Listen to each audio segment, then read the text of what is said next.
이게 한국의 검찰청에서 일본 범죄하고 비교를 한 겁니다.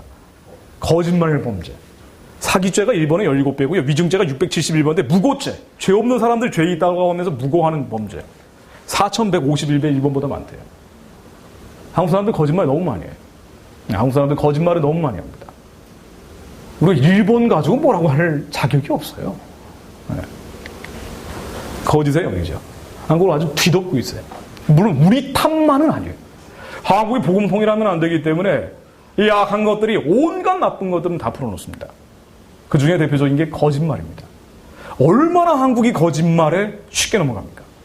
2008년에 미국산 소고기 수입 반대할 때 미국산 소고기 위험하지 않았는데 이걸 가지고 100일 넘게 500명 넘는 경찰들을 쇠파이프로 때렸어요. 그리고 아무도 얘기 안 해요. 지금 미국산 쇠고기 잘 먹습니다. 외국산 쇠고기 중에 제일 많이 소비하는 거예요. 이게 한국 사람들이에요. 이렇게 거짓말 많이 했어요. 진실을 안 따라가는데 어떻게 진리를 따라가겠어요? 자, 이제 제가 오늘 드릴 말씀으로 본론으로 오겠습니다. 국정원 이 얘기는 시간도 없는데 제가 지난번에 해가지고 어쩔 수 없이 한 거고요.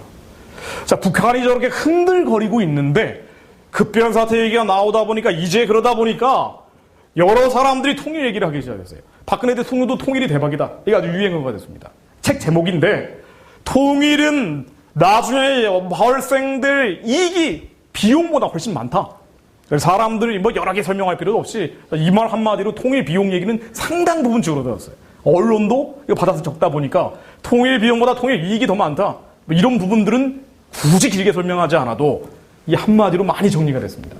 자, 통일이 대박이라고 대통령이 얘기하다 보니까 정치인들도 다 한마디씩 하고 있어요. 제1야당의 대표, 이 민주당의 김한길 대표도 통일 대박 맞다. 이 제1야당 대표도 동의하셨습니다.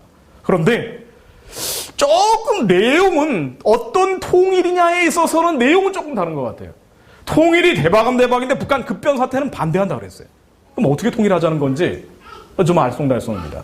그러면서 북한에 대해서 북한 인권법 우리가 새로 만들겠다라고 하는데 인권 이거 바뀌어 있네요. 민생 인권 법안을 만들겠다라고 하고 있습니다. 대북 지원하는 거죠. 그래서 통일은 대박이라고 다 동의하는데 통일이 대박이다라는 것보다 더 중요한 건 어떤 통일이냐에 있어서 공통의 합의가 지금 대한민국 리더십 안에 없다는 거예요. 통일이 대박이라고 하신 분 또 있죠. 박원순 시장입니다. 박원순 시장도 통일이 대박이다라고 얘기하셨는데 그럼 이분은 통일은 어떻게 생각하느냐? 통일에 대해서 구체적으로 말씀하신 건 없는데 통일 관련해서 유추해볼 만한 얘기하신 게 하나가 있어서 제가 가져와 봤어요. 이런 말씀을 하셨더라고요. 2008년에 호찌민 이야기라는 어린 동화책 추천사를 이렇게 쓰셨습니다. 호찌민의 사상과 지도력은 조금도 틀어짐 없이 베트남 국민들을 단결시켜 마침내 세계 최강대국 미국을 물리치고 조국의 통일을 이뤄냈습니다. 이분이 생각하시는 통일은 또 어떤 통일인지 그것도 좀 알쏭달쏭해요. 그래서 여러분들 통일이 대박은 대박인데요. 정확히 다른 두 가지가 있다는 거 명확히 하셔야 됩니다. 우리가 통일이 대박이다라고 하면서 그냥 멍하니 있으면 특히 기도하는 사람들이 영적으로 분별해주면서 리트머스 시험지처럼 갈라줘야 되는데 우리가 이 분별하지 않고 믿는 사람들조차 헷갈리기 시작하면은 통일이 대박이다가 하면서 엉뚱한 통일로 갈 수 있어요. 대한민국의 유일한 통일은 자유통일 말고 없습니다. 이거 말고는 다 위헌이에요. 이거 위법입니다. 자유통일이 돼야 복음통일이 됩니다. 믿는 사람들은 복음통일이라고 얘기하면 되고 믿지 않는 사람들에겐 자유통일이라고 얘기해야 돼요. 이것만 알고 적화통일도 있는 거예요. 북한이 주도하느냐 한국이 주도하느냐 태극기로 통일되느냐 아니면은 인공기로 통일되느냐 둘 중에 하나입니다. 자, 그런데 김정은 체제가 흔들흔들거리고 있으니까 앞으로 그러면은 요게 자유통일할 수 있는 가능성이 점점 많아지는 건데 그게 아니라요. 북한이 조금 좋아질 수 있는 가능성은 없을까요? 그래도 혹시 갑자기 회개해가지고 무너지지 않고 말이에요. 눈이 너무 크게 나오고 부담스럽게 나와가지고 부담 없는 사진으로 제가 모아봤어요. 좀 부담이 없죠. 좀 좋아질 가능성이 있느냐 북한 체제가. 아주 부담 없는 사진을 가져와서 제가 영상 3개를 보여드릴 텐데요. 이거 보고 한번 판단해 보십시오. 북한이 조금이라도 좋아질 가능성이 있느냐. 김정은이 장성택을 처형하기 이전과 이후로 제가 한번 나눠봤어요. 이거 왜 갑자기 풀렸죠? 아까 그 화면. 동영상 세계가 김정은이 장성택 처형하기 이전 이후 지금 김일성, 김정일 우상화에 엄청난 돈을 쏟아붓고 있는데 김일성, 김정일 우상화와 함께 장성택 처형하고 나니까 그 다음에는 자기까지 우상화하는데 돈을 쏟아붓고 있습니다. 그래서 장성택 처형하기 이전 이때는 김정은 선생이라고 불렀어요. 북한에서. 그렇게 뭐 대단하게 부르지 않았습니다. 응? 왜 안 나오죠?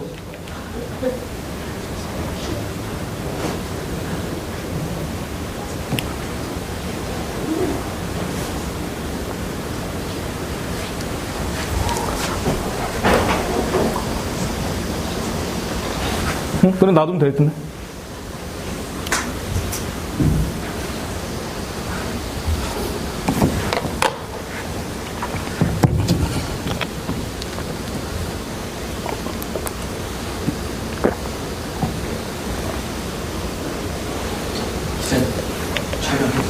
응.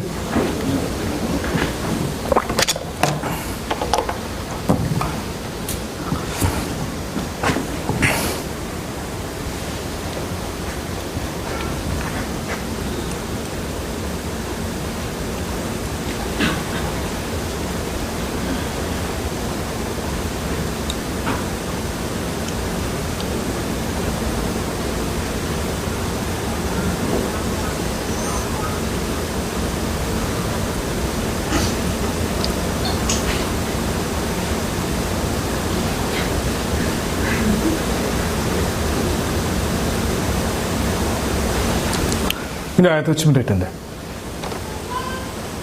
안 돼?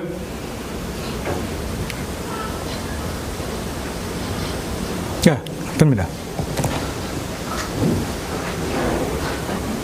안 되면 그냥 넘어가죠. 뭐, 시간도 없으니까. 네. 뭐, 중요한 거 아닙니다. 뭐.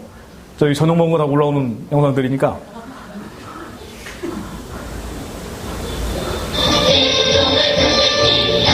나오네.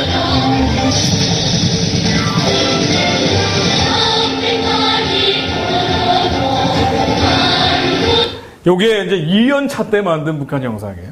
그러다가 한 2년 6개월쯤 되니까 그 이 없이 못 살아라고 나오죠.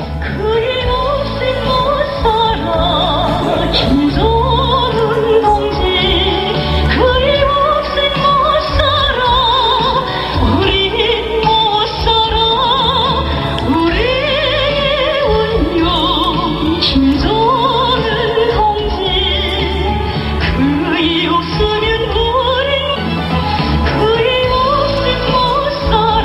그리고 장성택을 처형한 다음에는 위대한 영웅이 돼버립니다. 점점 에스컬레이팅 되고 있습니다.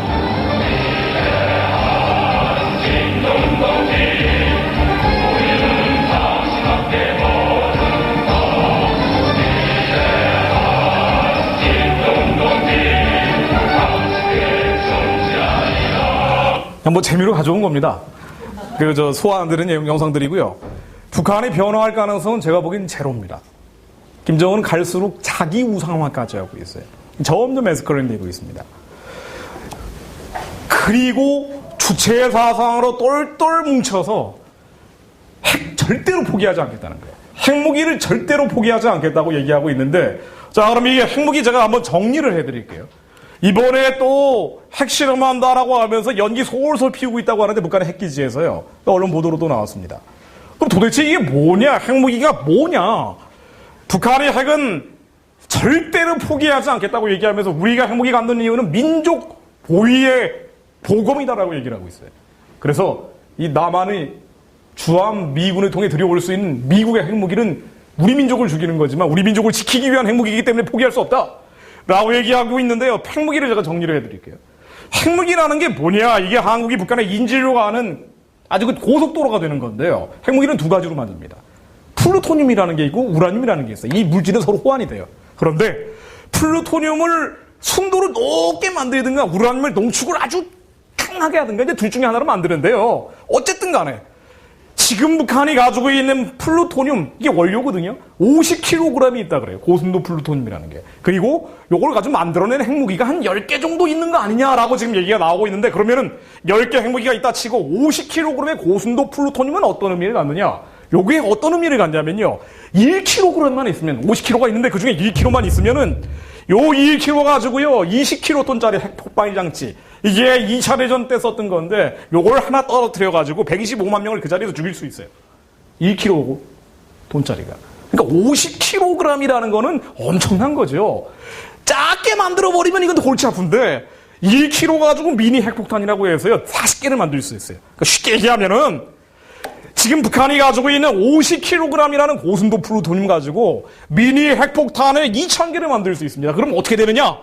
정부 종합청사 같은 거를 2,000개를 날려버릴 수 있어요.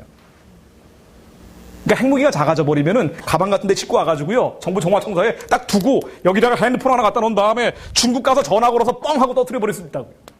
그러면 이게 어떻게 됩니까? 이제 핵무기 작아지면. 북한이 시키는 대로 해야 돼요, 우리는. 핵무기라는 거는요, 계속 업그레이드가 돼요. 처음에는 이렇게 항공기에 달 정도로 크고 무지막지하게 크게 만들다가 점점 작아져서 미사일에 달게 만들다가 이제 마지막으로 작아지는 게 요렇게 정부종합청사의 가방 같은 거. 영화에 나오잖아요. 핵가방 같은 거 막 들고 다니면서 터뜨리잖아요. 빌딩이 날아가잖아요. 이게 이제 핵가방이에요. 근데 북한은 이 3단계까지 갔다는 게 정론이에요. 지금은. 근데 이거를 2,000개를 날려버릴 수 있는, 빌딩 2,000개를 날릴 수 있는 핵 물질을 가지고 있다는 겁니다. 그러니까 미국이 골치 아픈 거죠. 한국은 전혀 신경 안 쓰지만. 미사일에 달아버리면은요, 북한의 스커드C라고 해가지고 요게 한 550km 날아가는 건데요. 1톤짜리 탄두를 달면은 어쨌든 스커드C만 해도 600발이에요. 그러니까 600발에 달아가지고 뒤에다 쭈루룩 깔아놓은 다음에 한국 말 안 들으면 쏴! 그러면은 한국은 말 들어야 돼요. 그런데 지금 어디까지 와 있느냐? 북한이 어디까지 와 있느냐? 3단계까지 갔다, 핵 가방까지 갔다는 게 거의 전문가들의 통론인데, 공식적으로는 아직은 작아지지 않았다. 그러니까 미사일에 달 정도, 2단계도 안 갔고, 핵 가방 3단계도 안 갔다라고 얘기는 하고 있어요. 왜? 그렇게 얘기 안 하면은 불안해서 외국 투자가들이 다 빠져나가거든요. 그러나 시간 문제입니다. 3단계까지 가는 것. 그런데 이게 이제 조금 더 심각해지면은 대륙간 탄도미사일 요거 만들려고 또 난리쳐요. 북한이 왜 요거를 만들려고 하냐면요, ICBM이라는 거는 뭐냐면은 미사일이 대륙을 뛰어넘는 겁니다. 미국까지 날아가는 거예요. 자, 미국의 서부 코스트라인까지 날아갑니다. 시애틀이나 LA까지 날아가는 거예요. 자, 그럼 이게 나오면 어떻게 되느냐?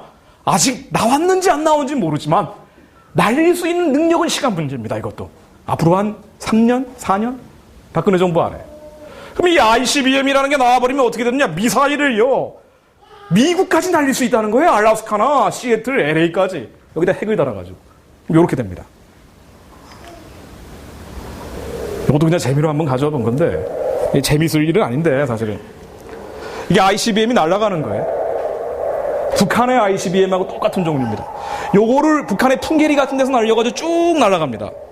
날아가다가 이제 1단계, 2단계, 3단계 쉘이 하나씩 딱딱 떨어져 나가요. 그래서 마지막 탄두 하나가 남아가지고요, 대기권에서 떨어지는 거예요.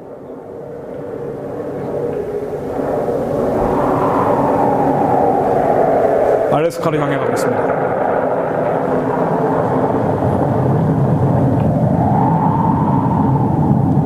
팡 하고 터집니다. 자, 그런데 이제 만약 이렇게 되면 어떻게 되느냐? 북한이 ICBM까지 나와버리면 어떻게 되느냐? 미국하고 싸워서 못 이기죠, 당연히. 미국이 전 세계 국방비를 42%를 쓰는데. 미국하고 싸워서 이기려는 게 아니라 북한이 한국을 침략을 할 때 미국이 끼어들지 못하게 하는 거예요.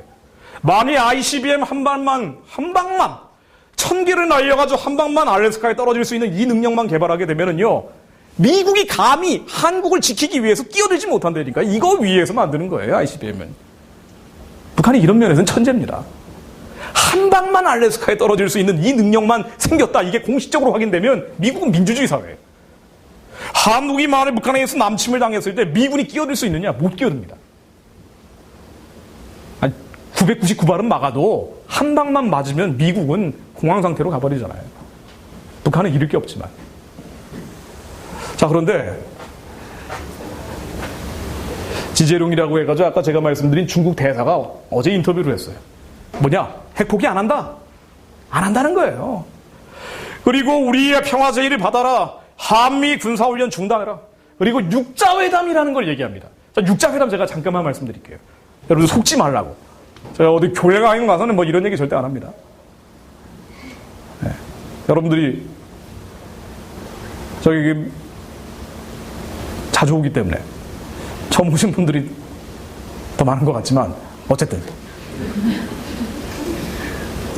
육자회담으로 핵 문제를 해결하자고 지금 정치권에서 얘기를 많이 해요.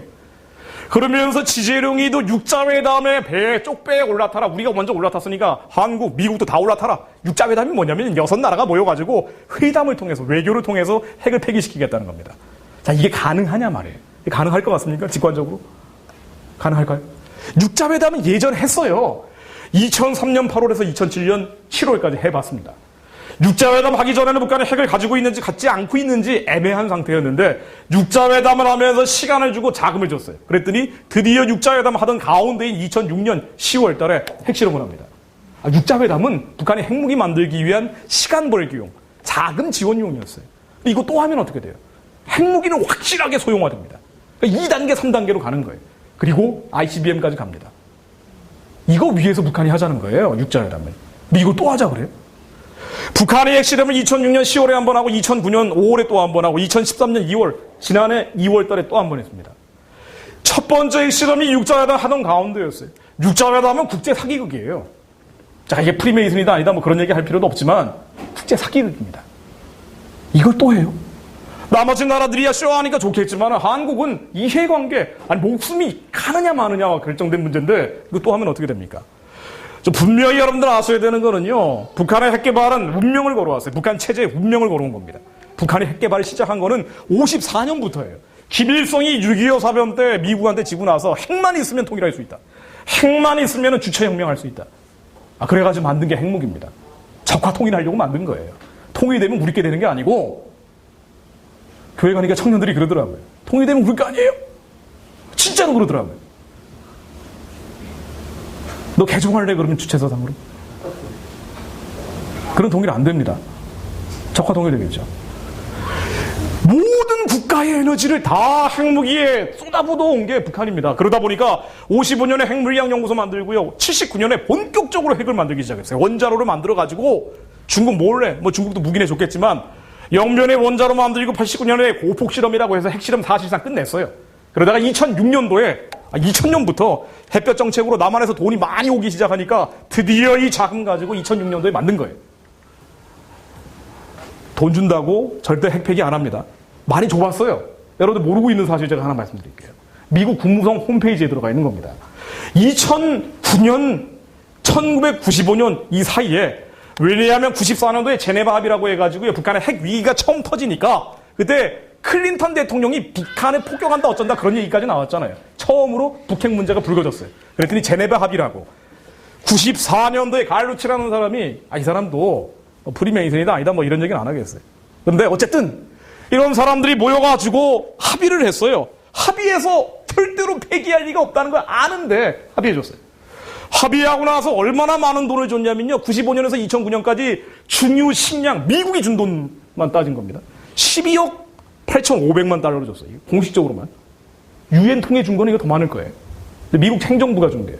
이 돈 가지고 만에 북한 예산을 쓰면요. 북한의 공식적인 예산에 매년 57%를 미국이 대줬어요. 무슨 미국이 대북 압박을 해요? 아니에요. 그런 거 없어요. 적당히 한 거예요. 적당히. 자기 문제 아니니까. 그러다 이렇게 문제가 커져버린 겁니다. 이 문제에 대해서 이 핵 문제에 대해서 여당, 야당 얘기할 필요가 없고요. 자, 새정치 하시겠다는 분도 이 문제에 대해서 좀 관심을 갖고 해결할 의지를 보여야 되는데 안철수 의원도 역시 육자회담 얘기합니다. 육자회담 하면 핵무기 소형화돼요. ICBM 나옵니다. 그럼 그 다음부터는 한국은 꼼짝없이 이 꼴로 가게 됩니다. 만일 정말로 육자회담 뭐다 시간과 자금이 더 들어가서 그래서 전 세계 교포교회도 북한에 지원한다고 지금도 우회적으로 엄청나게 주고 있던데 계속 시간 주고 자금 주고 그래서 핵무기 소형화됐다, 경량화됐다, 다발화됐다. 이제 핵무기가요 2단계, 3단계까지 가버렸어요. 자, 그러면 어떻게 되느냐? 또 내려왔네. 예, 그 밑에 한 40번쯤 될 거예요.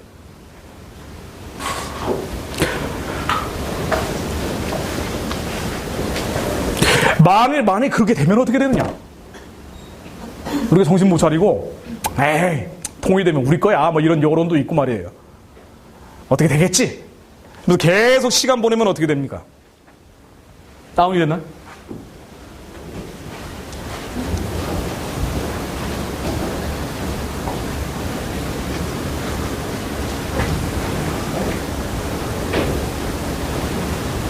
예, 거기 슬라이드 쇼. 예, 현재 슬라이드. 만일 그렇게 되면 어떻게 될까요? 그렇게 되면 이렇게 됩니다. 이석기 아로 얘기하고 제가 연결시켜 말씀드려 볼게요. 지금 이석기 사건이 이 모임에 와서 전번 모임에서 얘기했던 이석기 아로 녹취록에 있는 핵심적 쟁점들은 다 법원에서도 확인이 됐습니다. 자, 그래서 이석기 아로 본인들은 전혀 혁명 조직 아니다라고 얘기하고 있는데, 어쨌든 사실관계로 지금까지 나온 거는 이렇게 하겠다라고 한 거는 사실로 지금도 확인이 돼 있어요.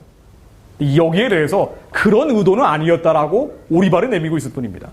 어떻게 하겠다고 그럼 얘기를 해왔느냐? 이석기 그룹이 북한의 핵무기는 소형화 경량화 됐다라고 전제를 하고, 만일 소형화 경량화 이제 작아졌으면 북한의 핵무기 이 작아진 걸 가지고 국지전이나 비정규전이 발생하게 될 텐데, 북한이 이런 비정규전, 국지전 이런 걸 벌여나갈 때 우리는 후방에서 교란을 시켜야 된다. 이거 다 북한의 국지전, 비정규전이 전제되어 있는 거죠. 핵무기를 뒤에서 이제 작게 만들어가지고 쭈르르르륵 하면서 앞장처럼 다 꽂아놨어요. 그런 상태에서 국지전, 비정규전, 천안함이나 연평도 사건 같은 작은 전쟁을 벌이겠다는 거예요. 자, 이때 우리는 무엇을 할 것이냐? 철도, 지하철, 발전소, 가스, 유류를 차단하고 파괴한다. 철도는 연결 부위를 부시고 전기, 통신 분야를 공격하고, 총을 부산에서 구해가지고 80만 원짜리 가스총을 개부조해가지고 쓰겠다. 매뉴얼을 만들고 팀을 만들고, 그리고 평택에 있는 유류 저장 창고도 부시고 KT 해와 전화국도 부시겠다. 이렇게 했다는 거예요. 그러면서 이석기 씨는 또 얘기하기를 철탑을 파괴하는 게 군사적으로 중요하고, 또 재밌는 얘기도 하죠. 전국적으로 보이지 않는 데서 우리와 같은 세력들이 동시다발적으로 전쟁을 수행해 나갈 것이다. 그리고 압력밥솥 폭탄도 매뉴얼 만들어가지고 연구 개발해야 되고, 볼셰비키 혁명, 소련 혁명 때 엄청나게 죽었지만 나중에 혁명이 승리하는 계기가 됐다. 총공격 명령 떨어지면 창조적 발상으로 한순간에 쓸어야 된다. 이런 얘기를 계속 한 번 한 게 아니고 밤 10시에서 새벽 2시까지 모여가지고 지금 확인된 것만 5번에 걸쳐가지고 모의를 했다는 겁니다. 한 150명 정도 되는 사람들이. 자, 그런데 이게 이제 따로따로 떨어뜨려 놓으면 별거 아니라 그랬죠. 그런데 정말로 북한의 핵무기가 소형화, 경량화 돼 있고 ICBM 수준까지 나왔어요. 앞으로 3년에서 4년, 5년 이 정도라고 얘기합니다. 이런 상황에서 정말 이석기가 얘기한 요 시나리오가 그대로 먹혀 들어가면 어떻게 되느냐? 이렇게 됩니다. 이렇게 돼요. 핵무기가 이제 실제 쓸 수 있는 상태로 간다고요. 실제 쓸 수 있는, 날릴 수 있는 상태. 미사일에 달아가지고 날릴 수 있는 상태. 아직은 아니지만. 앞으로 3년, 4년, 5년이라니까요. 이런 상황에서 북한이 국지전, 비정규전을 벌여나갑니다. 자, 그러면은 국지전, 비정규전을 벌이는 것과 함께 북한의 특수부대가 20만 명 있어요. 세계 최고예요. 제일 많아요. 특수부대가 세계에서 제일 많다고요. 한국은 2만 명 좀 넘습니다. 10배가 많아요. 특수부대는 뭐 하는 사람들이냐? 침투하는 사람들이. 크게 세 가지로 옵니다. 바다, 하늘, 땅. 95년도에 미군이 땅굴이 있다라고 인정을 한 게 20개예요. 이게 부산까지 내려와 있다 좀 허풍을 쳐서 그렇지, 휴전선 근처 이 DMZ의 지뢰밭을 통과할 수 있도록 땅굴을 20개가 확인돼 있어요. 20개의 입구는 확인돼 있는데 출구를 잡지 못한 게 20개라는 겁니다. 그러니까 더 있는지 없는지 알 수 없어요. 어디까지 내려와 있는지도 알 수 없어요. 이게 왜 그러면 안 써먹고 있느냐? 핵무기 작아질 때까지 기다리는 거예요. 핵무기가 만일 작아져 버렸다, 그래가지고 뚜루루 깔아버렸다, 그런 다음에 20만 명 특수부대를 가지고요, 땅굴로 내려올 수 있어요. 그리고 AN2라 그래가지고 AN2 비행기는 뭐냐면 300대가 있다고 하는데 여기에 20명씩 탈 수 있다고 합니다. 그럼 AN2는요, 레이더에 전혀 안 걸려요. 동체가, 스켈리톤이요, 뼈대가 나무로 돼 있어요. 안 걸려요. 글라이더로 좀 개조한 거예요. 그리고 여기 20명씩 태워가지고 쑥쑥 내려옵니다. 낙하산 타고 내려와요. 그리고 바다 통해가지고 내려옵니다. 예전에 95년도에 동해안의 잠수함, 강릉의 잠수함이 침투한 거 혹시 아십니까? 이때 몇 명 온지 아세요? 그때 특수부대예요. 몇 명 온지 아세요? 이게 이 사람들이 특수부대, 북한의 특수부대는요, 한 명이 위대하거나 은밀하거나 그런 한국 영화 보신 적 있어요? 그 아주 정확한 얘기예요. 그건 특수부대가 그렇게 합니다. 한 명이 기본적으로 5명에서 15명을 상대할 수 있도록 훈련을 한대요. 정말 특수한 사람들이에요. 근데 이 사람이 10명이 내려왔거든요. 강릉 잠수함 타고 내려왔다가 그냥 밀정으로 왔는데 이게 해필이면 그물에 걸려버렸어요. 프로펠러가. 그래가지고 나온 거예요. 이 10명 정도를 잡는데 이 다 튀어버리니까 잡을 수가 없는 거예요. 한국의 군단급 병력이 동원됐습니다. 10명 잡는데. 그리고 상당수는 북한으로 다시 도망갔어요. 대단하죠. 그럼 이게 20만 명인데 한 1000명만 내려오면 어떻게 돼요? 우리가 이거 안 되겠다라고 해서 여기에 대해서 응시나 보복을 하려고 해도 핵무기가 뒤에 있으면 핵미사일이 날아올 수가 있으니까 우리가 군사적으로 대응하기가 굉장히 어려워져요. 게다가 만일 그런 걸 각오하고 응징 보복하게 되면은요, 그러면은 경제는 셧다운이에요. 한국은. 외국 자본 다 빠져나가니까. 누가 한국에 투자하겠습니까? 지금이야 우리가 응징 보복 얘기하는 거는 핵무기가 아직 작아지지 않아서 그래요. 1단계여서 그래요. 공식적으로는. 2단계, 3단계까지 가버렸다 그러면 그 다음부터 수습이 안 된다니까요. 핵무기는 그래서 무서운 거예요. 이런 상태에서 이석기 그룹들은 뭐라고 얘기했다라고 지금 재판이 진행 중이냐? 이런 상태에서 후방을 교란하고 철탑을 파괴하고, 철탑은 군사적으로 반드시 파괴하는 게 중요할 뿐 아니라 이 철도는 연결 부위를 부셔야 되고 평택의 유리저장 창고를 부시고 해와 천학으로 부셔야 된다. 그리고 이런 상태에서 광우병 사태 2008년처럼 대중동원을 해서 마비시켜버려라. 그러지 않겠어요? 우리 민족끼리 무슨 전쟁하냐고 하면서 촛불 들고 다 청년들이 나오게 하겠다는 거예요.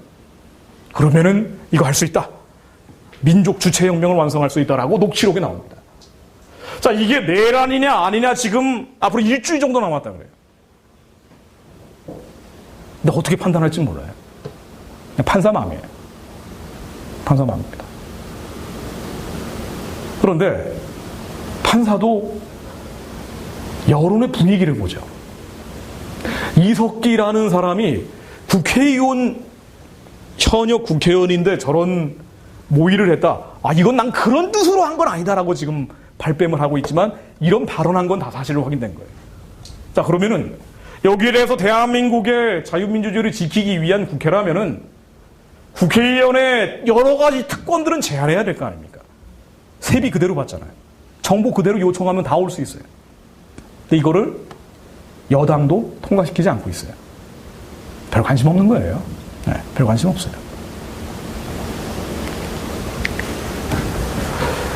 예전에 이와 유사한 사건 아로라고 하는 게요. 이게 98년도 일입니다. 민혁당이라고. 18개가 전국적으로 있었대요. 그 중에 딱 하나 잡았죠. 17개 다 숨어버렸어요. 이석기가 얘기한 것처럼 전국적으로 그런 세력이 있을 수 있습니다. 아니, 있다고 보는 게 통론이에요. 있겠죠. 왜냐하면 지금 이석기 그룹은 다 경기도 지역이거든요. 근데 말은 전국적으로 그런 세력이 전쟁한다고 해요. 예전에 황장엽 씨가요. 황장엽 씨가 남한에 있는 간첩 숫자가 5만 명이라고 그랬어요. 5만 명. 이거 그러니까 이게 지금 뭐 숫자로 막 미니 핵폭탄 정부 종합청사 2,000개 날아가고 간첩이 5만 명 있고 뭐 이런 거, 이게 사실은 사실이니까. 이건 이제 머릿속에 막 넣다 보면 잠이 안 와요. 잠이 안 오죠. 근데 저 혼자 안 잘 수는 없잖아요. 그런데 이런 사람들을 이석기 씨가 소속되어 있는 통합진보당은 맹목적으로 감싸고 있죠. 그래서 이석기 사건과 통합진보당, 이 정당도 위헌정당이다라고 해서 법무부가 위헌정당 해산 청원을 한 상태입니다. 지금 이것도 공판이 진행 중이죠. 자, 그런데 이게 어떻게 되겠느냐? 이건 이석기 사건과 그대로 연결이 됩니다. 이석기 사건이 만일 단순히 국가보안법 위반만이야, 이건 확실해요. 국가보안법 위반은 확실합니다. 그런데 여기에 내란죄까지는 안 된다라고 판사가 판단을 해버리면은 통합진보당도 위헌정당으로 볼 수는 없다라고 판단이 날 거예요. 그런데 법무부는 3,000페이지가 넘는 자료를 통해서 어떤 걸 입증하려고 하고 있는 거 아니, 정부가 공식적으로 판단한 거는 통합진보당은 북한식 사회주의를 따라간다. 북한의 대남 적화 노선을 따라가고 있다. 주체의 사상을 지도 이념으로 하고 있다. 북한의 지령을 통해 북한과 연계된 사실이 확인됐다. 결정적 시기엔 아로가 봉기한다. 그냥 아로 이콜 통합진보당이다라고 돼 있어요. 통합진보당의 핵심 세력이 아로다라고 돼 있어요. 법무부 해석입니다. 제가 말하는 게 아니에요. 그래서 전 단계 이 아로가 봉기하기 전에는 적화 환경, 적화라는 표현까지 들어가요. 통합진보당은 그런 정당이다. 그런 정당에 2012년에 75억 원의 국고보조금을 줬는데 또 줄 수는 없는 거 아니냐. 근데 지난해 11월 15일 날 7억 원 정도가 또 들어갔죠. 지금까지 받은 돈만 369억 원 정도를 받았어요. 그래서 정부 입장에서는 정당한 공공관체다. 그렇습니다. 헌법 8조 2에서 공기관이에요. 그래서 국고보조로 해주는 겁니다. 그래서 민주적 기본 질서를 지켜야 돼요. 그런데 이 통합진보당은 대한민국의 자유민주주의를 지키지 않기 때문에 우리가 돈 줄 수는 없다라고 판단하고 해산해 주십시오라고 헌법재판소에 넘긴 상태예요. 그런데 이석기 사건이 만일 내란은 아니다라고 판단이 되고 통합진보당도 해산까지는 하기 어렵다라고 판단하게 되면 그 다음부터 어떻게 되느냐? 그 다음부터는 북한식 사회주의를 추구하는 정당이 나오든 북한의 대남적화 노선을 추구하는 대통령이 나오든 이제 못 막습니다. 이 두 사건이 대한민국 운명이 걸린 사건이에요, 사실은. 우리도 일사조약 1905년에 맺었을 때 사람들이 그때 나라 망할 거 알았겠어요? 일본한테 좀 일본이 먼저 개방했으니까 외교권을 일본한테 조금 좀 되지 않겠느냐. 그리고 좋은 게 좋은 거다 하고 넘긴 거예요. 그러다가 5년 뒤에 나라 망하잖아요. 일사조약 맺을 때요. 조선왕조실록 보면은 고종황제가 그때 이완용 보고만 뭐라 그럴 게 아니에요. 이완용이 나라 팔아먹은 사람인데 고종황제가 야 우리 이득은 좀 많이 챙겨왔냐 그렇게 막 따져요. 그런 대목이 나옵니다. 몰랐던 거예요. 몰랐어요. 이완용이는 나라 팔아먹은 걸 작정하고 한 거고 고종황제도 모른 거예요. 그냥 넘어가더라고요. 아니 이거 누가 막아야 돼? 이거 국민들이 나서가지고 해야 되는 겁니까? 이거 하라고 대한민국 국회 만들어 놓은 거 아니에요. 근데 나하고 상관없대요. 다들. 그게 참 이거 참고로 제가 그냥 말씀드리는 겁니다. 여러분들 이 전쟁과 평화에 대해서 이 미신이 한국에 너무나 많은데 북한을 자극하면 전쟁 난다. 북한을 도와줘야지 평화가 온다. 이게 다 틀린 얘기입니다. 평화는 우리가 하나님께 구해야지 오는 게 평화예요. 하나님의 율법과 계명을 지킬 때 하나님이 주시는 게 평화입니다. 우리가 선한 길을 가야지 하나님이 평화를 주시는 거예요. 우리가 만약에 악한 길로 가면 하나님이 심판하시는 겁니다. 당연한 성경적 원리 아니에요. 그리고 세상적으로는 우리가 하나님의 율법과 계명을 지킬 때 우리에게 지킬 수 있는 힘을 주시는 거예요, 하나님이. 그래서 평화가 유지되는 거예요. 현실적으로 보면은요, 믿지 않는 사람들이 보기에는 힘만이 평화를 유지하는 유일한 원천이었어요. 악한 세력에게, 악한 자들에게 돈 준다고 평화 오는 거 아니에요. 통계로도 틀린 얘기입니다. 적어도 1980년 이후에 그 이전에 박정희 시절, 이승만 시절은 너무 길었고 6.25도 있었고 80년 이후에 가장 매년 북한이 도발한 거하고 북한에 대해서 얼마나 강하게 나갔는 거하고 함수 관계를 조사를 해보면은요. 그러면은 가장 도발이 적었던 대통령이 언제인지 아세요? 전두환 정부입니다. 전두환 때는요. 북한이 아주 벌벌 떨었어요. 총 한 방 쏘면 막 대포 날라갈까 봐. 막 나가던 분이었잖아요. 그 다음이 노태우입니다. 군인 출신이니까. 겁먹은 거예요. 미친 개는 몽둥이가 약이라는 게 북한에 그대로 적용이 됩니다. 제일 도발이 많았던 게 김영삼, 김대중 정부예요. 삐까삐까합니다. 그리고 노무현 정부입니다. 북한에 제일 많이 줬을 때잖아요. 도발 제일 많이 했어요. 2006년도입니다. 2006년도. 북한이 가장 큰 도발을 한 게 핵실험을 2006년도에 했는데 2006년도가 어떤 해냐? 통일부 홈페이지에 한번 들어가 보세요. 북한에 대한 대북 지원이 제일 많았던 게 2006년도입니다. 돈 제일 많이 줬더니 핵무기 만들고 가장 큰 도발했어요. 그런 거예요. 공산주의자들은. 약신이 붙여있는 자기 때문에 미움, 증오, 분노의 영으로 붙잡혀 있기 때문에 손가락을 하나 주면 그 다음에 팔목을 자르라고 해요. 이게 북한이었습니다. 그런데 북한에 돈 주면 평화가 와요? 북한에 잘해주면 전쟁이 막아집니까? 아니에요. 이명박 정부가 대북 강경 정책 폈다 그러죠. 요것도 제가 간단히 말씀드릴게요. 이명박 대통령 얘기를 이따 좀 해야 되니까. 이명박 정부가 대북 강경 정책을 펴느냐? 아닙니다. 북한에 들어가는 항목은요, 인도적 대북 지원이라는 게 하나가 있고, 하나는 남북 교육, 즉 개성공단 통해 주는 달러가 있어요. 자, 인도적 지원이라는 건 천안함 사건 때문에 어쩔 수 없이 줄 수가 없어서 못 줬더래요. 이거 사실이에요. 그러나 이것 말고 남북 교육이라고 개성공단 통해서 우회적으로는 엄청 줬습니다. 또 얼마나 많이 줬느냐? 이 남북 교육에 늘어난 걸 보면은 이 이명박 정부 5년입니다. 이 밑에 이 위에까지 숫자가 잘못되어 있는데 밑에 노무현 정부 5년 동안 6조 1,582억 원의 남북 교육액이 들어갔어요. 인도적 대북 지원 말고 남북 교육액을 보면 개성공단 통해서 들어가는 북한에 들어가는 달러 보면은 김대중 정부 때 2조, 노무현 정부 때 6조, MB 정부 5년 동안 9조예요. 제일 많이 줬어요. 강경정책 편 적 없어요. 더 줘야 된다라고 우기다 보니까 MB 때 강경정책 폈기 때문에 유화정책 펴서 더 많이 퍼줘야 된다라고 햇볕 정책 얘기하는 사람들이 억지와 궤변과 거짓말하고 있을 뿐이에요. 이건 거짓말입니다. 한국의 거짓말이 얼마나 많은지 제가 말씀드렸죠. 6.25 이후에 큰 전쟁이 없었던 이유는요. 제가 영적인 얘기 빼고 말씀드릴게요. 힘이에요. 힘. 힘으로 눌렀기 때문이에요. 북한의 힘으로 눌렀기 때문에. 어떤 힘이 눌렀느냐? 미국입니다. 그건 어쩔 수가 없었어요. 미국이 전 세계에서 국방비 지출하는 게 42% 정도입니다. 2013년 통계도 마찬가지예요. 자, 40% 넘게 쓰다 보니까 나머지 나라들이 다 합쳐도 미국 한 나라를 감당할 수가 없어요. 중국도 감당이 안 됩니다, 지금. 북한에 861배의 국방비를 쓰고 중국이 미국의 7.3% 정도밖에 쓰지 못하기 때문에 이게 중국이 커진다고 해도 미국이 한번 항공모함 몰고 나가면요, 중국은 그냥 깨갱하는 거예요. 이게 힘에 놀립니다. 어쩔 수가 없어요. 자, 그리고 이게 북한이 큰 전쟁으로 가게 되면 전시 증원 병력이라고 해가지고요, 국지전 비정규진이 아니라 핵무기를 뒤에다 송곳처럼 깔아놓고 북한이 지금 하겠다는 건 전면전이 아니고요, 국지전 비정규전, 천안함 연평도처럼 송곳으로 푹 찌르는 거예요. 이런 거 할 때는 미국이 개입하지 않지만, 그러나 6.25 같은 큰 전쟁으로 가면 미국 본토에서 69만 병력이 와요. 그러니까 전쟁이 막아진 거예요.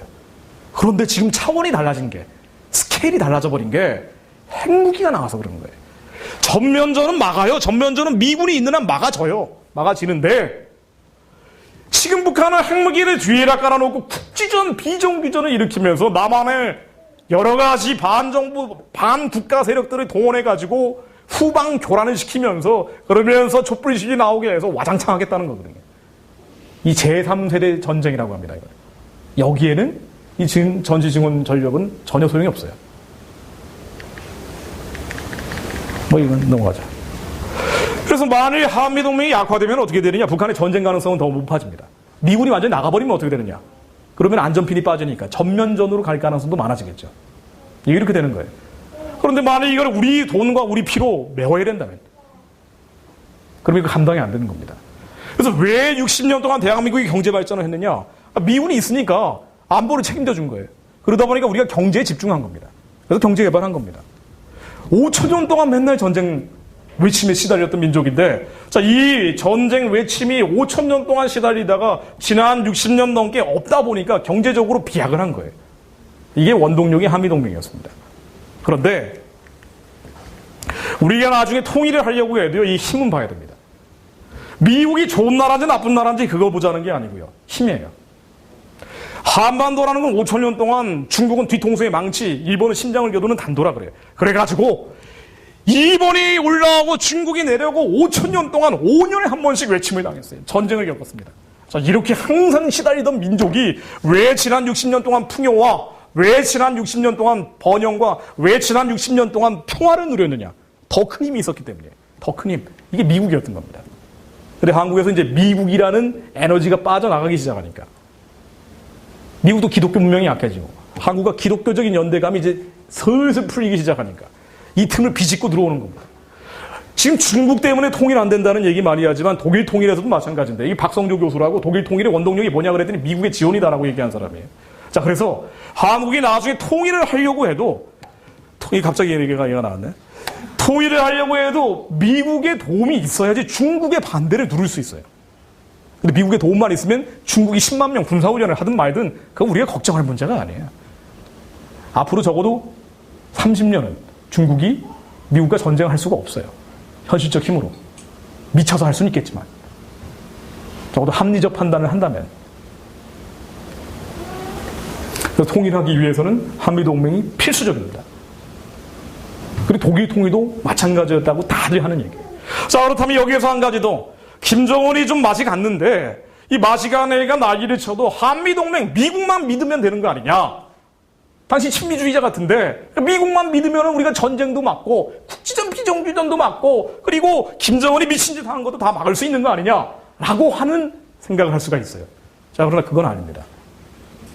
진리는요 참 엉뚱한 데 있어요. 진실은요 우리가 참 찾기 어렵습니다. 여러분들 이데올로기에 빠지면 안 됩니다. 좌파 이데올로기에 빠져서도 안 되고요. 우파 이데올로기로 가서도 해답이 안 나올 때가 많아요. 친미로만 무조건 가면 그러면은 답이 나올 거야. 얼마나 쉬워요. 아무 생각 안 해도 무조건 하면 되니까. 반미면 무조건 좋다. 얼마나 쉬워요. 그러나 절대 진실은 거기 있지 않아요. 항상 어떤 접점에 있습니다. 찾기 어려운 거예요. 고민해야 됩니다. 기도해야 돼요. 북한의 도발도 미국만 믿으면 된다. 제가 재밌는 얘기 하나 해드릴게요. 게이츠라는 사람이요. 얼마 전에 이런 얘기를 했어요. 이 사람이 회고록을 썼는데, 듀디라고. 바로 얼마 전에 나온 겁니다. 연평도 사건인데 2010년 11월 23일 날 연평도 사건이 일어났는데 연평도가 천안함 사건이 3월 26일 날 있고 한 7개월 있다가 반년 정도 있으니까 북한은 이번에는 대낮에 포탄을 160여 발을 연평도에 쏟아부은 사건이잖아요. 이건 아예 전쟁이었죠. 전쟁이에요, 전쟁. 북한이 그렇게 한 게 연평도 사건입니다. 천안함 사건 때 북한의 도발로 46명이 죽었어요. 이 시체 인양하는 과정에서 금양화 선언까지 해가지고 무려 52명이 죽었습니다. 이명박 대통령이요, 전쟁 기념관에 비장한 자세로 이런 보도판을 앞에 두고 한 번만 북한이 더 장난치면은 우리는 가만 안 있겠다고 선언을 했어요. 진짜 그럴 줄 알았어요. 그런데 7개월 있다가 북한이 이제는 대낮에 포탄을 160여 발을 쏟아부어가지고 그래서 4명이 죽으니까 대통령이 가만히 있더라고요. 역사의 가정은 필요 없지만 만일 그때 지금 와서 생각해보니 우리가 정상적인 대응을 했다면 우리가 미리 전쟁할 필요 없습니다. 그러나 북한이 우리에 대해서 선제 공격을 했기 때문에 여기에 대해서 F-15K를 출격시켜서 우리가 그 원점을 타격했으면 북한은 아마 끝났을 거예요. 지금 생각해보니 엄청 취약한 체제였거든요. 지금도 더 취약해졌고 앞으로 유사한 사건이 발생해도 마찬가지입니다. 이게 급변사태로 가는 거예요. 북한이 와장창하고 여러분 매뉴얼에 따라서 작전 계획이라는 것에 따라서 한미연합군이 압록강까지 북진하면 됩니다. 그럼 통일되는 거예요. 중국이 좀 찝쩍거려도 미국한테 쟤 좀 손 좀 봐주라 그러면 돼요. 어쨌든 매뉴얼은 그렇게 돼 있어요. 연평도 사건이라는 거는 그래서 여러 가지 변수가 있었겠지만 한국이 북한의 급변사태와 자유통일할 수 있는 결정적 계기였던 건 분명해요. 근데 여기에 대해서 북한이 먼저 도발을 했기 때문에 그럼 우리는 여기에 응징보복하겠다고 한 그대로 매뉴얼대로 대응을 했으면 되는데 안 하더라고요. 여기에 대해서 게이츠라는 사람, 미국의 국방장관이었던 사람이 얼마 전에 책에다가 썼어요. 뭐라고 썼냐면은, 뭐라고 보셨나요? 왜 연평도 사건 때 우린 가만히 있었느냐? 한미연합군이. 이 두 사람이 말렸대요. 오바마하고 힐러리가 말렸답니다. 왜 말리지?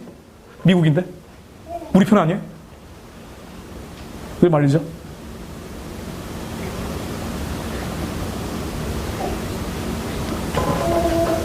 잘 봐야 돼요, 우리가. 잘 봐야 통일합니다. 말리니까 이명박 대통령이 박수치면서 그래, 안 갈게. 화가 굉장히 많이 났대요, 연평도 때. 대한민국 영토에 또 대포를 쏘니까 F-15K 출격시키려고 하는데 힐러리하고 힐러리하고 오바마가 말리니까 오케이 했다는 거예요. 뭐 도대체 왜 저러는 거죠? 그렇다면은 앞으로 북한이 남한에 핵무기 배경으로 소형화 시켜가지고 국지전 비정규전 일으키면서 남한의 인질처럼 질질 끌고 다니다가 결국은 적화시키려고 할 때도 말릴 거 아니에요. 미국 대통령이. 그럼 한국 대통령 말 들어야 될 거 아닙니까? 굉장히 의미 있는 얘기예요, 이 얘기가. 앞으로 북한은 전면전을 안 해요. 전면전 안 한다니까요. 할 능력도 없어요. 기름도 없는 나라예요. 핵무기를 작게 해가지고요. 국지전 비정규전 일으키고 남한의 종북 세력들, 남한의 반체제 세력들 동원시켜가지고 뻥 하고 터뜨려서 마비시킨 다음에 남한 정부 뚫리겠다는 거예요. 그래가 처음에는 쌀 한 500만 톤 줘. 그 다음엔 돈 한 60억 달러 줘. 이렇게 끌어내겠다는 겁니다. 그리고 이제 국회의원들 다 갈아. 핵미사일 맞고 망하는 것보다 나으니까. 이거 하겠다는 건데 이런 전조가 연평도 사건인데 이 두 사람이 말렸다는 거예요. 앞으로 또 이런 일이 벌어져도 또 말리지 말라는 법이 있어요. 자, 잠깐 끌까요? 예. 명예훼손 해부려가 있기 때문에. 자, 한번 보십시오. 이 사람들은 무엇을 따라가느냐. 이 프리메이슨이라는 거. 결국은 하나님이 어떤 방향으로 역사를 이끌고 가시는지 전혀 보지 못해요. 우리가 어떻게 기도하는지 여기에 따라서 갈립니다. 역사라는 건 두 가지 통일이 있었어요. 다 사람의 마음이 결정을 한 겁니다. 그러니까 결국 프리메이슨도 뭘 보냐면 여론이 어떤지를 봐요. 여론이 어떤지를 봅니다. 대한민국의 여론이 어떤지를 보고 통일해야 될지 말아야 될지 결정해요. 만일 대한민국 여론이 복음 통일, 자유 통일로 가면은요, 거기서 또 이익을 추구하려고 할 거예요. 그때는 미국의 힘을 활용해서 지렛대로 복음 통일, 자유 통일 해야 돼요. 여론을 봅니다. 사람들의 마음을 봐요. 예를 들어 어쩔 수 없는 거예요. 보십시오. 월남이 적화 통일될 때가 왼쪽입니다. 적화 통일될 때 어떻게 됐습니까? 사람들이 다 마물남을 버렸어요. 이 나라 뭐 망하면 어때? 아이, 북한명하고 잘 지내면 평화롭게 될 거야. 사람들의 마음이 그렇게 됐기 때문에 자유 통일하고 복음 통일하겠다는 생각이 없었기 때문에 적화 통일된 거예요. 마음이에요. 마음이 그쪽으로 가고 전혀 그런 방향으로 기도하지 않았기 때문에, 복음 통일, 자유 통일을 기도하지 않았기 때문에 프리메이슨도 그쪽으로 간 거예요. 흑암과 어둠과 사단의 지는 그쪽으로 빨려 들어간 겁니다. 그러나 독일 통일은 어땠어요? 독일 통일도 분단시켜야 이익될 거 아니에요. 얘네들 입장에서는. 근데 왜 통일이 됩니까? 어쩔 수 없었던 거예요. 동독 사람들이 갑자기 와장창하면서 소독이랑 하나가 되겠다. 미어진트 아임포크. 우리가 하나의 민족이다라고 나가버리니까 얘네들도 어쩔 수 없는 거예요. 여론은 당하지 못합니다. 여론은 못 당해요. 사람들 마음은 못 당해요. 여론과 마음을 만들어내는 게 뭡니까? 기도입니다. 그러니까 프리메이슨 뭐 너무 그렇게 집착하실 필요가 없다는 거예요. 있는 그대로 보시면 돼요. 친미 이데올로기, 반미 이데올로기, 인본주의예요. 하나의 견고한 짐이 돼버립니다. 그거는 버리셔야 된다는 겁니다. 정확히 지금 어떤 상황이 돌아가고 있느냐? 한국의 문제고 우리 기도예요. 자, 그런데 한국이 이런 문제, 이런 기도, 이런 방향으로 가야 되는데 한국이 지금 이게 문제죠. WCC가 어떻게 기도하고 있느냐? 여기 기도 보면은 평화협정을 맺어야 된다고 이번에 한반도 평화 통일을 위한 성명서 저번에 말씀드린 겁니다. 그러면서 이게 걸개 그림으로 여기에 WCC 행사장에 이 평화협정의 내용이 뭐냐라고 하기를 미군 철수다. 아주 명확하게 해놨어요. 미군 철수, 평화협정. 월남이 이렇게 망했는데. 그거 하자 그래요, 지금. 우리의 마음, 우리의 여론, 우리의 기도인데 우리의 마음, 여론을 결정하는 기도가 이런 방향으로 가야 된다라고 하고 있으니 우리는 이럴 가능성을 배제할 수가 없는 거고요. 그리고 촛불 집회하면서 광장으로 나오는 사람들. 이 사람들이 좌파다 진보다 그런 얘기 할 필요도 없어요. 그냥 불평, 불만, 뭔가 캐가야 되지 않은 욕구, 불만의 상태인 거죠. 다 나올 수 있는 거예요, 여기. 근데 우리 안에 감사, 소망, 사랑이 아니라 불평, 불만, 뭔가 이루어지지 않은 세상적 욕구로 가득 차서 광장으로 나오는 겁니다. 그러면은 한국은 이렇게 가면 우리의 마음과 여론, 프리메이슨 볼 것도 없이 우리의 마음과 여론, 기도가 이런 방향으로 자꾸 가면 월남식 적화가 돼도 할 수 없고 그게 요행이 안 돼서 몇 사람이 에스더처럼 기도해서 이게 막아진다 하더라도 시리아식 내전이나 이집트식 혼란이나 한국은 그냥 소용돌이 치면서 꼬꾸라질 겁니다. 꼬꾸라지는 거예요.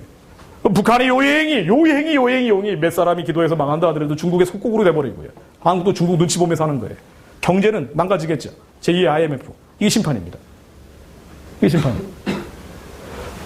이대로 가면 우리의 마음과 여론이 하나님을 움직이는 건데 하나님을 격동시켜야 되는데 복음 통일, 자유 통일 시켜달라고 격동시켜야 되는데 그런데 우리의 마음과 여론이 엉뚱한 방향으로 자꾸 가고 있으니 세상적 불평, 불만과 그리고 평화협정 맺고 미군 철수해서 월남식 통일하자고 하고 있고 자, 이렇게 가다 보면 진짜 월남식 통일이 될 수도 있고 왜 핵무기가 나오고 국전 비정규전 일으키고 RO까지 나왔으니까 이게 설령 안 된다 하더라도 시리아식 내전이나 이집트식 혼란으로 갑니다. 근데 이 세 가지 모델 다요 경제는 IMF 상태처럼 꼬라박는 거예요. 시장경제체제에서 경제가 가라앉으면 이게 심판인지 모르겠어요. 전쟁보다 더한 건데. 그럼 교회는 어떻게 됩니까? 교회는 선교사를 보내겠어요. 아니면은 교회 유지비를 대겠어요. 교회도 당연히 가라앉겠죠. 중간이 없어요, 지금. 중간이 없습니다. 영적인 남북의 대치 상태이기 때문에 저 악한 년들이 내려오려고 할 때 이게 적화통일이죠. 이거를 치환해서 복음 통일시키지 않으면 자유 통일시키지 않으면 그러면 한국이 당합니다. 쉽게 얘기하면 복음 통일이 되기 위해서는 프리메이슨도 그렇고 우리의 마음과 여론이 어떤 방향으로 가느냐예요. 우리의 마음과 여론 뭐 정치인들 얘기도 한참 했지만은요 이게 삼국시대가 아니라니까요. 어디 카리스마적인 지도자 한 명이 나와가지고 다윗 같은 사람이 나와가지고요 다 해결하는 그런 시대가 아니에요. 모세가 하나님께 얼굴과 얼굴을 맞대면서 대화했지만 그러나 유대인들이 범죄하니까 하나님이 때리잖아요. 유대인들이 다 적과 꿀이 흐르는 땅으로 가겠다. 복음 통일, 자유 통일의 길로 가겠다라고 넘어가니까 하나님이 다 축복해 주시는 거 아닙니까? 마찬가지입니다. 한국 사람들 마음이 바뀌어야 돼요. 여론이 바뀌어야 됩니다. 마음과 여론을 바꾸기 위한 노력을 해야 돼요. 촛불 집회가 이게 생명의 기도 횃불로 다 바뀌어버려야 돼요. 광장에 나오는 사람들이 불평불만과 세상 걱정거리에 가득 차가지고 촛불 들고 나오는 게 아니라 북한 사람들 살려주세요. 복음 통일해야 됩니다. 자유 통일해야 됩니다. 몇 사람이 골방에서 기도하면 하나님이 그 기도 들으시고 시간을 조금 적화되는 시간을 늦춰주시긴 하겠지만 그래서 간신히 지금 생명을 유지해 온 거예요. 한국이. 산소 없게 되고. 그러나 세상이 바뀌는 것은 결국 사람의 마음과 여론입니다. 그 광장을 메워버려야 돼요. 그래야지 한국이 심판당하지 않습니다. 마지막 때라고 얘기하는데 마지막 때 한국이 해야 될 사명은 북한 열고 복음 전하러 가는 거예요. 그 중간지대는 없습니다, 이제. 자, 핵무기 얘기를 그렇게 길게 한 거예요. 중간이 없어요. 미국 애들은 이런 거 생각 안 합니다. 아주 단순하게 봐요. 프리메이슨도 마찬가지예요. 그때 또 돈 벌 방법이 있겠지라고 생각할 거예요. 우리 문제입니다. 우리가 중간이 없다는 생각을 해야 돼요. 복음 통일 아니면 적화 통일입니다. 우리가 복음 통일하기 위해서 지금 한국의 기도 운동이 여러 가지가 있겠지만 부흥 운동이 여러 가지가 있겠지만 나라와 민족과 열방을 구원하기 위해서 복음 통일하고 자유 통일하는 거 이거 피해 갈 수가 없는 겁니다. 이게 한국의 사명이기 때문에 이 길로 가야지 우리가 복음 들고 파이카로스 지나가지고 저 위에 시베리아 벌판 지나서 쭉쭉 뻗어가면서 대륙과 초원을 횡단합니다. 하나님이 우리에게 주신 게 시련이나 심판이 아니라 환난이나 기근이 아니라 하나님이 복음 전하는 나라, 선교하는 나라, 통일된 대한민국 만들고 싶은 겁니다. 그래서 계속 기회를 주시는 거예요. 근데 이데올로기를 버리셔야 돼요. 이데올로기 필요 없습니다. 진실이 뭔지를 봐야 돼요. 내가 알고 있는 게 정말 맞는지 봐야 됩니다. 제가 얘기한 것도 틀릴 수 있어요. 또 다른 팩트가 나오면 또 분석해 봐야 돼요. 지금 어떤 일이 진행되고 있는지 정확히 봐야 돼요. 중간이 없고요. 복음 통일 아니면 자유 통일, 아니면 적과 통일이에요. 적과 꿀이 흐르는 땅을 요단강 넘어가든가 아니면 꼬꾸라지든가. 하나님은 넘어가기 원하십니다.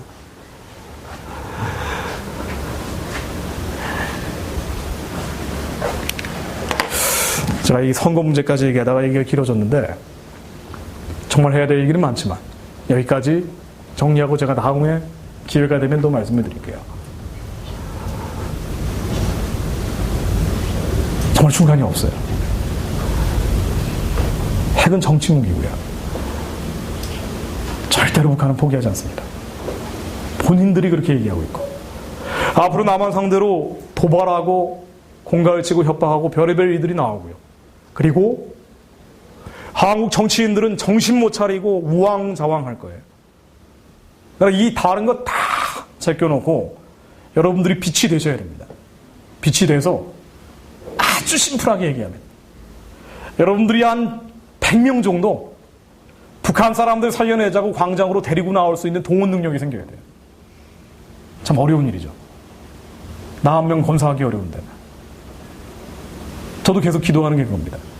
그러니까 제가 이 얘기를 여러분들한테 100명씩 데리고 나오라고 할 거면 거룩한 대한민국 이 모임이 여러분의 통통 코리아 횡단을 할 때 한 5,000명씩 데리고 가야 돼요. 그래야지 통일됩니다. 여러분들이 100명씩 데리고 나와야 될 거 아니에요. 그럼 전 한 10만 명 정도 데리고 나올 수 있는 동원 능력이 생겨야겠죠.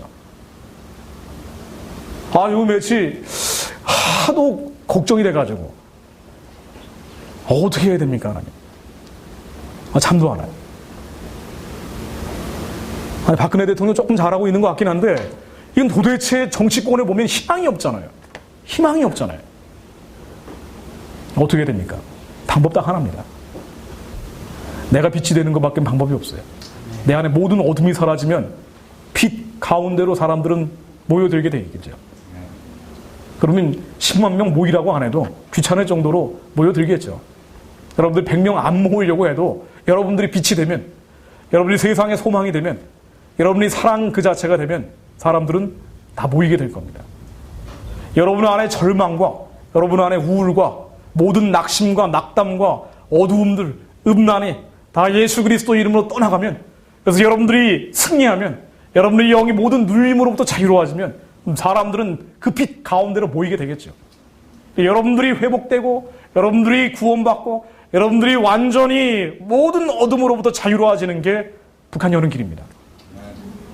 실제로 세상이 바뀌어야 돼요. 실제로 바뀌어야 됩니다. 실제로 바뀌어야 돼요. 촛불 집회가 북한 사람 살려달라고, 아니 어떻게 애들까지 저렇게 죽는데 한 사람도 제대로 얘기 안 하고 있어요. 라오스 꽃제비 어떻게 된 겁니까? 아주 부끄러워서 저도 할 말이 없어요. 걔네들 다시 살려낼 때까지 기도하겠다고 했는데, 너 어떻게 된 거예요, 다들? 저도 마찬가지고. 얼마나 나도 세상에 눌려있으면, 얼마나 도망다녔으면, 얼마나 세상에 절망하고 낙심하고 낙담하고 있었으면 나 하나 건사하느라고 다른 사람 생각 못하고 있었는가. 그런 분명한 해답이 다 말씀 안에 있습니다. 예수가 그리스도요 하나님의 아들이십니다. 하나님의 아들이 나타나시면 마귀의 길을 멸하기 위해 오신 거예요. 마귀가 역사하는 우리의 모든 우울과 낙심과 낙담과 절망과 영적으로 눌려있는 모든 것들이 다 흑암의 권세들이고요. 우리가 그의 사랑하는 아들의 나라로 옮겨친 겁니다. 우리가 예수가 그리스도임을 확실히 믿고 예수 그리스도의 칼날로 다 어둠들을 끊어내버려야 돼요. 여러분들 승리하십시오. 간단히 기도하고 마무리하겠습니다. 하나님 아버지,